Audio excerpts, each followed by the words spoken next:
Hello guys, my name is EnterDev and I'm gonna be showing you guys how to make a rarity roller.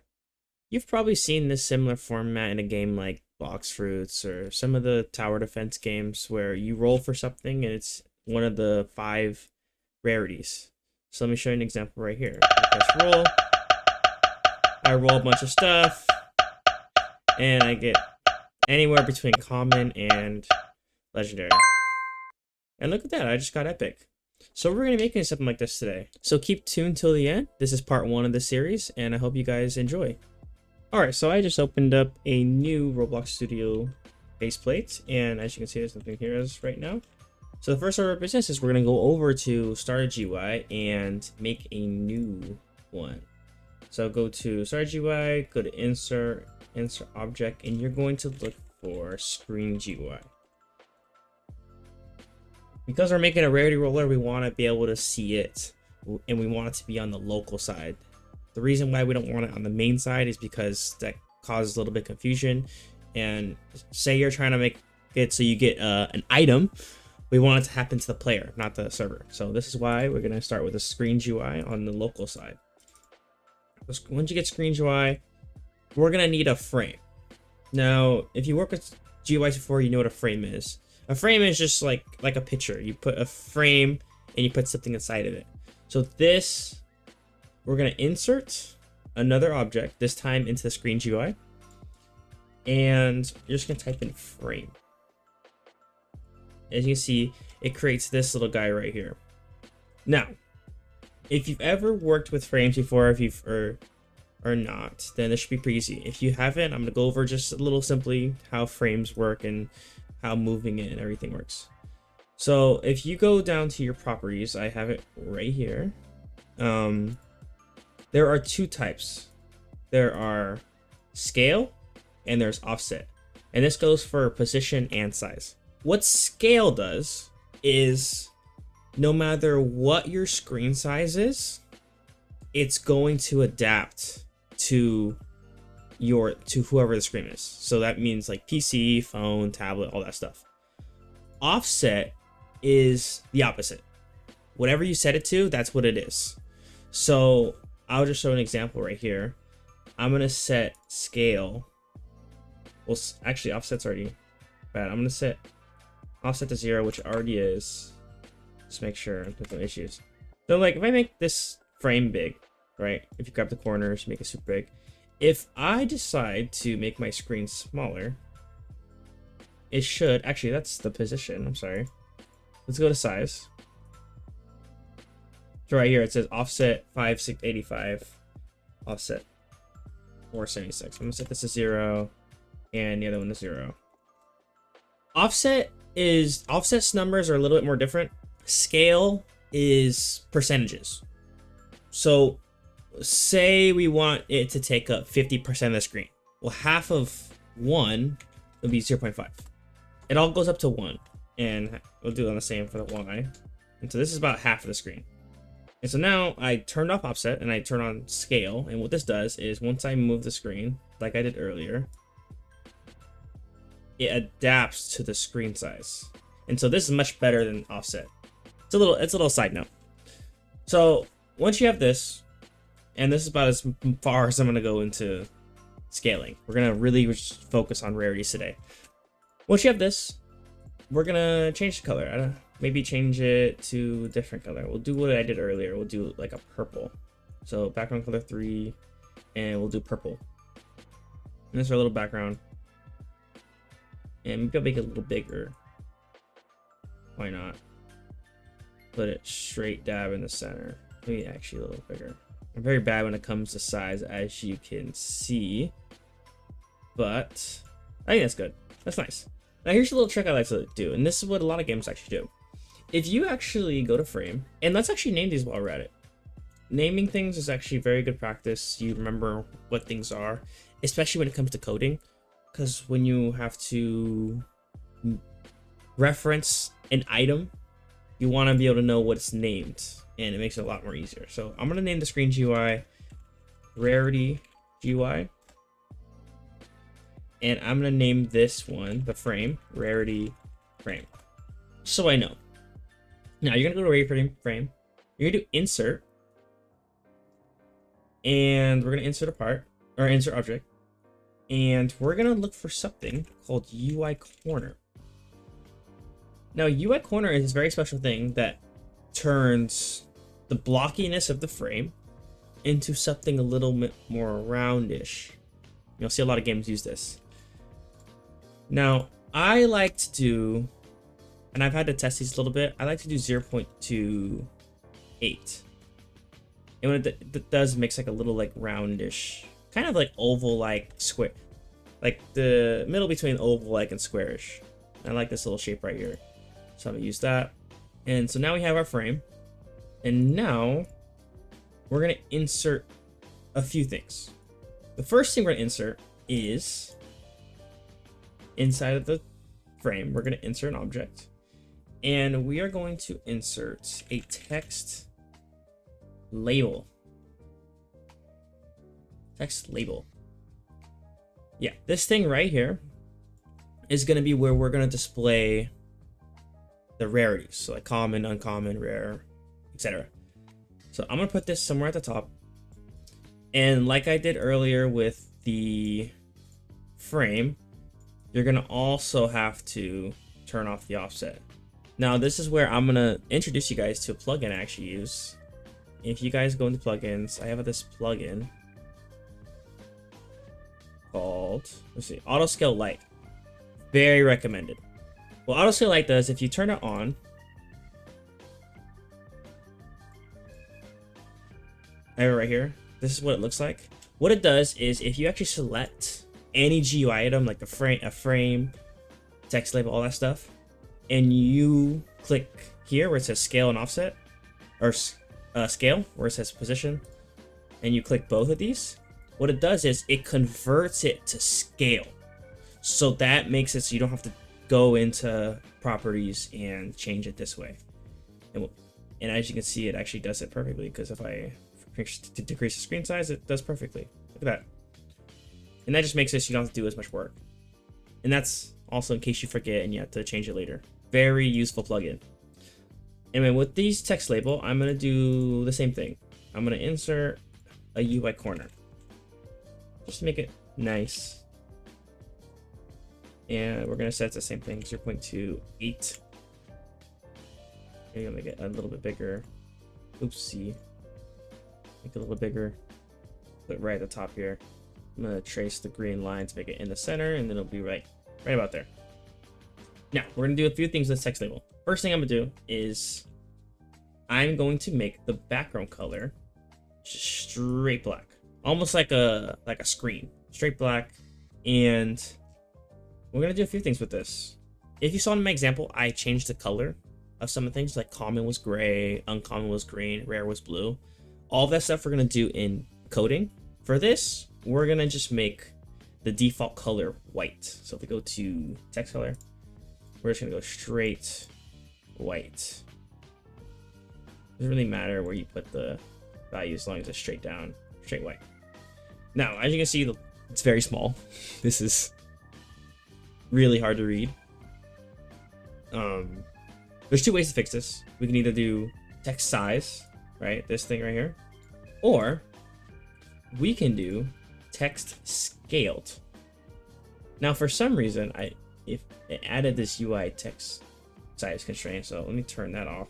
The text scaled. What this does is it takes the size of the text label and it changes the size of it, or changes the size of the text.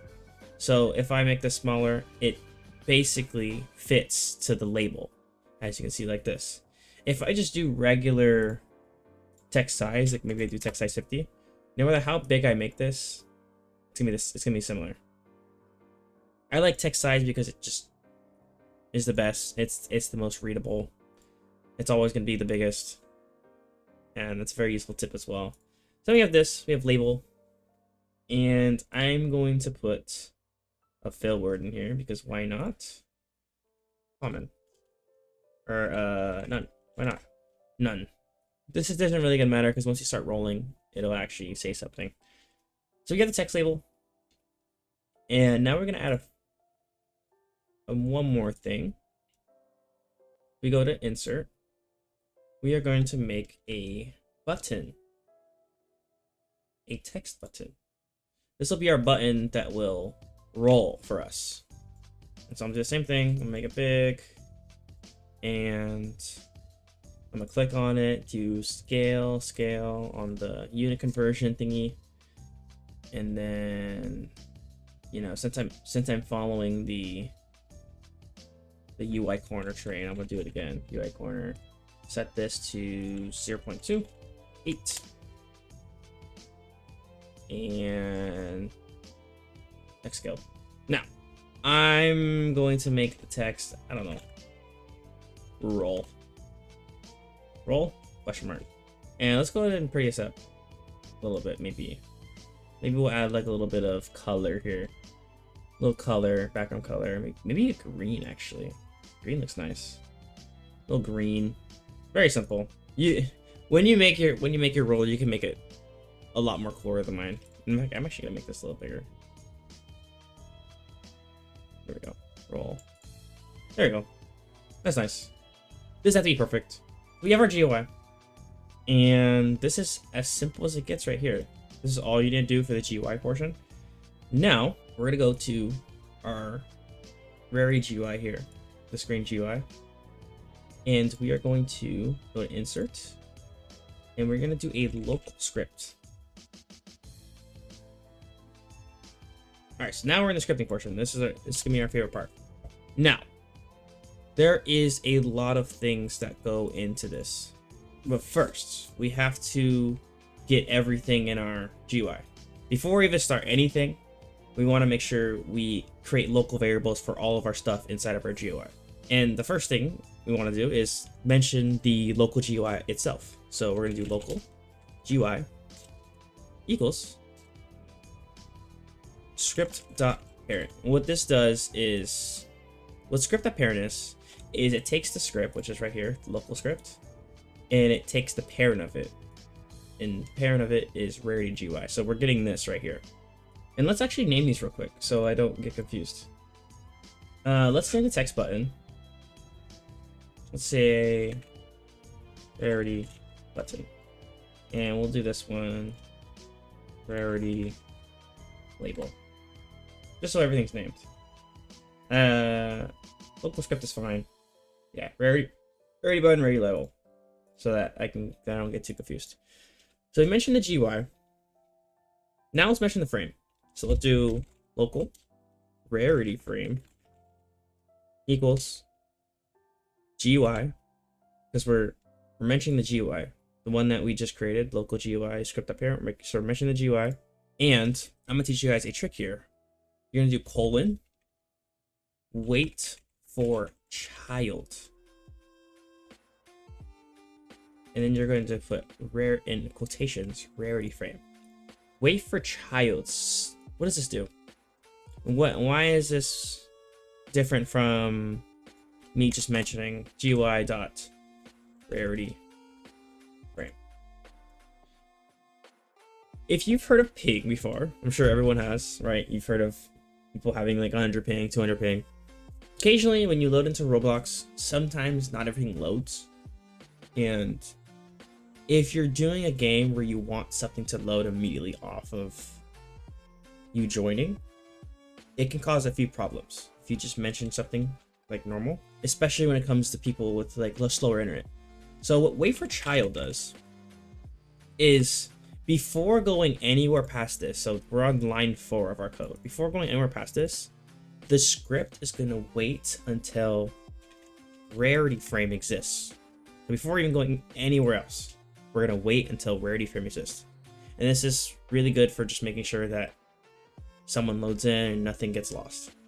Because sometimes if you don't do wait for child, you'll see like an error that says something like Rarity frame doesn't exist or something like that.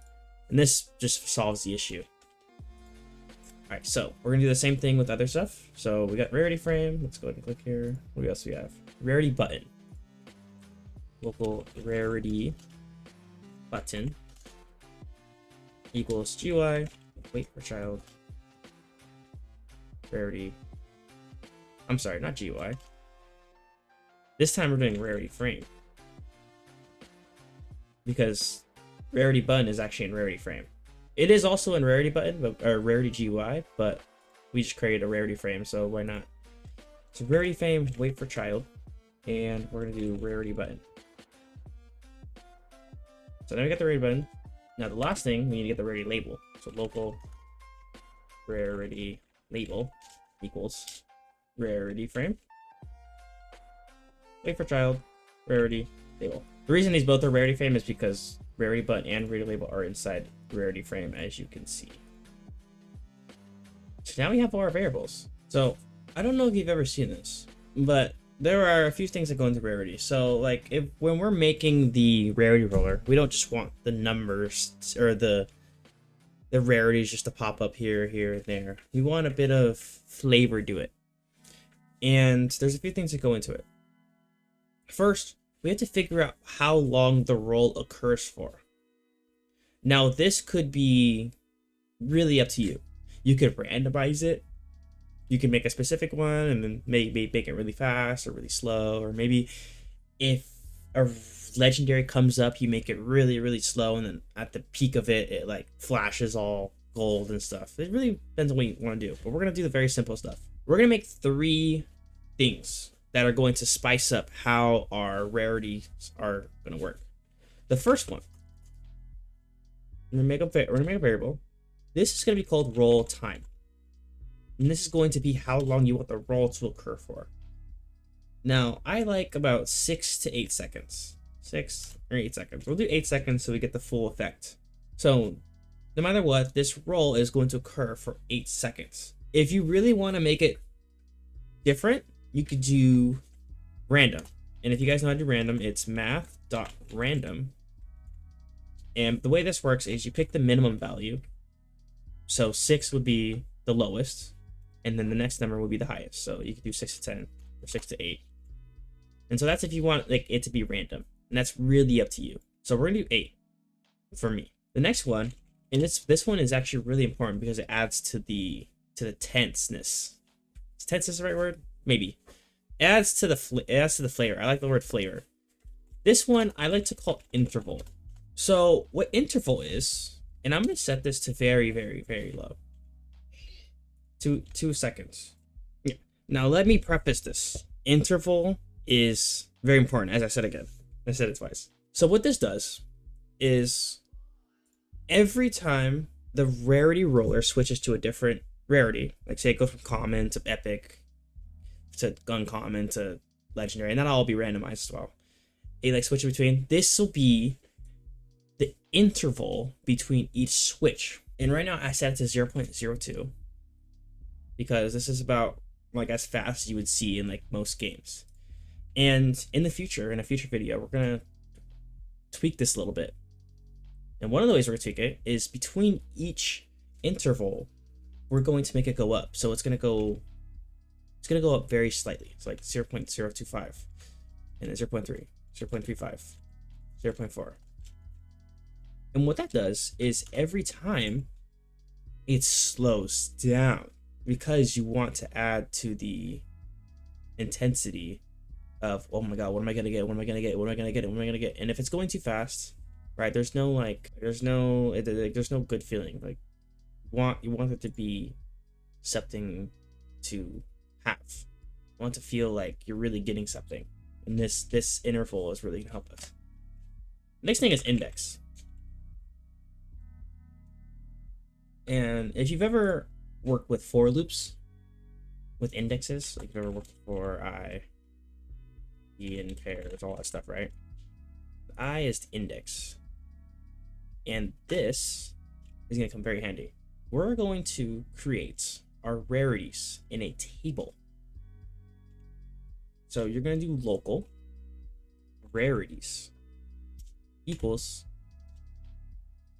open bracket, close bracket, and what we're going to add some stuff in here. We're going to make 5 rarities: common, uncommon, rare, epic, legendary. So we're going to make a table of all of these. Common, actually we'll make it all caps. Common,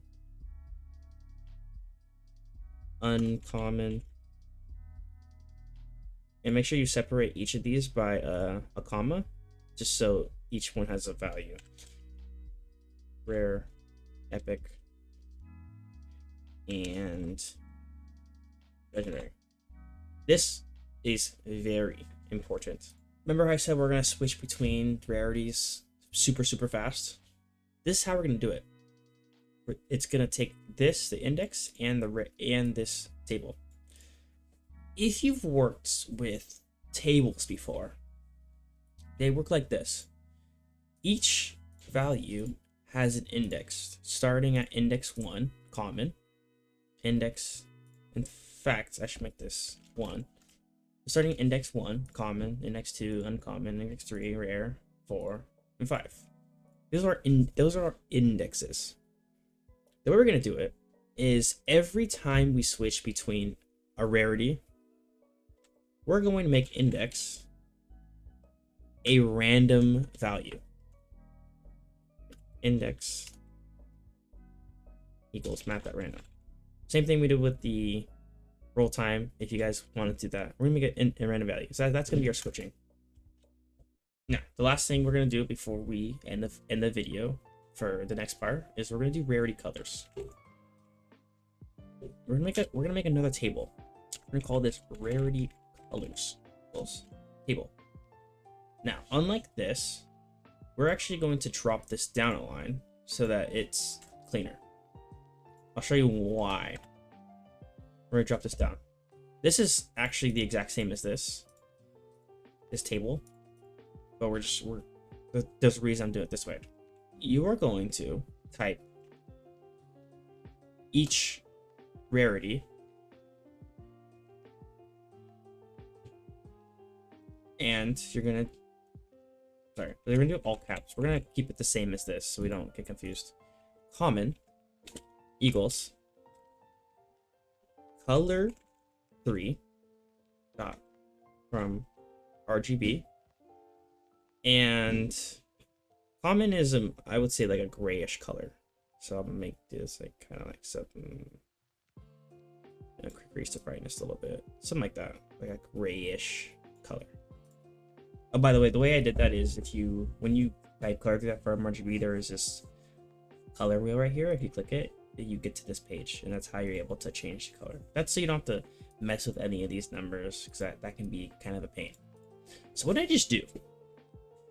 So what I did is I created a table called rarity colors, and inside I created almost kind of like local variables in a way, but it's the same as this, except these I'm assigning values to. So common equals color 3 dot from RGB, all this. And so imagine, say you change something, rarity colors. So to be able to access it, you do rarity colors dot common. And this dot common just simply equals color 3 dot from RGB. So we're basically it's basically like a shortcut. We're just shortcutting this. Now let's make the rest. By the way, every time you do it, just similar to the tables here, you want to add a comma. We're gonna do the rest. Uncommon equals color 3 dot from RGB, and this one's gonna be more like a greenish color, something like greenish. Like that uncommon color. I'm just basing off of games I've seen. Rare equals color 3 dot from RGB. And this one's gonna be more of like bluish. Make it like a lighter blue, like the lighter blue color. Okay.